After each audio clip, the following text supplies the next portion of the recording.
नमस्कार, मी बोलते नंदिनी अंकोलेकर। मी आज तुम्हाला दाखवणार आहे उपासाचा पराठा। आपल्याला रोज रोज खिचडी खाऊन कंटाळा आलेला असतो। हा पराठा करून बघा, कसा लागतो तुम्हाला कमेंट्समध्ये कळवा। चला तर आपण बघूया त्याच्यासाठी काय साहित्य लागतं ते। उपासाचा पराठा करण्यासाठी लागणारं साहित्य हे 1 कप मी पीठ घेतलेलं आहे। या पिठामध्ये मी शिंगाडा, राजगिरा आणि खुट्टू हे तिन्ही पीठ मिक्स करून ठेवते आणि उपासाच्या पदार्थांसाठी वापरला जातो। तर आता हे 1 कप घेतलेलं आहे। हे पीठ लावण्यासाठी घेतलं आहे पराठे। हे 1 टेबलस्पून मिरची क्रश करून घेतली आहे। 1 टीस्पून भाजलेल्या जिऱ्याची पावडर आहे। 1 टीस्पून चवीप्रमाणे मीठ घेतलंय। 1 टीस्पून म्हणा किंवा चवीप्रमाणे मीठ घेतलंय आणि हा एक उकडलेला बटाटा मी साल काढून घेतलाय। आता तो पहिले मी स्मॅश करणार आणि मग त्याच्यामध्ये सगळे हे साहित्य मिक्स करणार आणि तेल पराठे भाजायला तेल घेतलेलं आहे। जरुरीप्रमाणे पाणी घ्यायचं। आपल्याला तुपात करायचं असेल तर तुपात करू शकतात। आता मी बारीक किसणीने किसून घेते। यात हे पीठ भिजवलं ना की लगेच करायचे, भिजवून ठेवायचं नाही।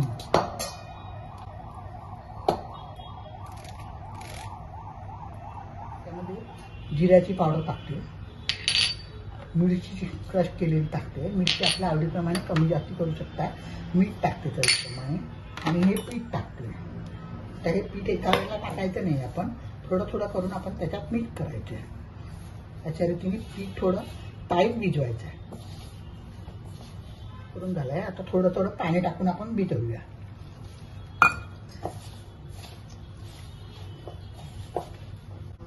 अशा रीतीने पीठ भिजवून झालंय। हे जरा जास्त घट्ट पण नाही आणि जास्त मऊ पण नाही, असं करायचंय। आणि हे आता पीठ लावायला घेतलेलं आहे। तर चला आता आपण पराठे करायला घेऊया। जरा करताना आपण मळून घ्यायचं म्हणजे त्याचे पराठे चांगले येतात। आता या ह्याच्यामध्ये साधारणपणे मला वाटतं 4 पराठे होतील। 1 बटाटा मीडियम साईजचा आणि 1 कप आपलं पीठ आहे। हे बघा 4 पराठे झाले। हा पराठा उपासाला चालतो असं नाही आहे, इतर वेळेला खायला तरी चांगला लागतो। लहान मुलांना वगैरे खूप आवडतो। किंवा तुम्ही करून बघा। माझ्या चॅनलवर नवीन असाल तर सबस्क्राईब करा, लाईक करा, शेअर करायला विसरू नका। आपलं मला कॉमेंट्स कळवा, रेसिपी कशा वाटतात ते कळवा। हे बघा 4 पराठे झाले। आता आपण पराठे करायला घेऊया।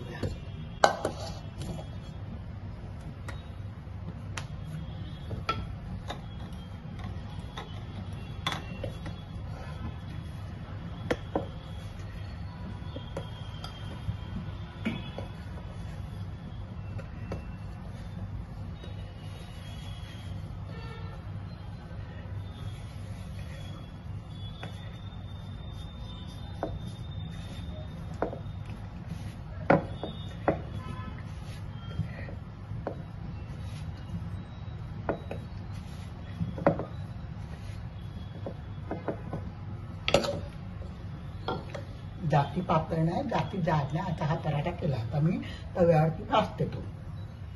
दोन्ही बाजूनी चांगला तेल टाकून भाजायचा। दरवेळेला आपल्याला खिचडी खायला कंटाळा येतो। हा एक नवीन पदार्थ दह्याबरोबर, चटणीबरोबर, उपासाच्या शेंगदाण्याची चटणी केली तर पोटभरीचा नाश्ता होतो।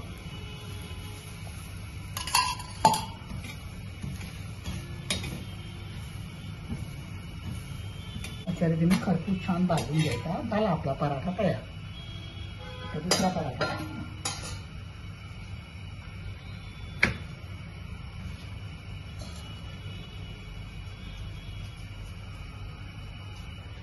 झाले आपले उपासाचे पराठे तयार। आता आपण सर्व करूया। दह्याबरोबर, चटणी बरोबर, कशाही बरोबर आपण सर्व करू शकतो। चला।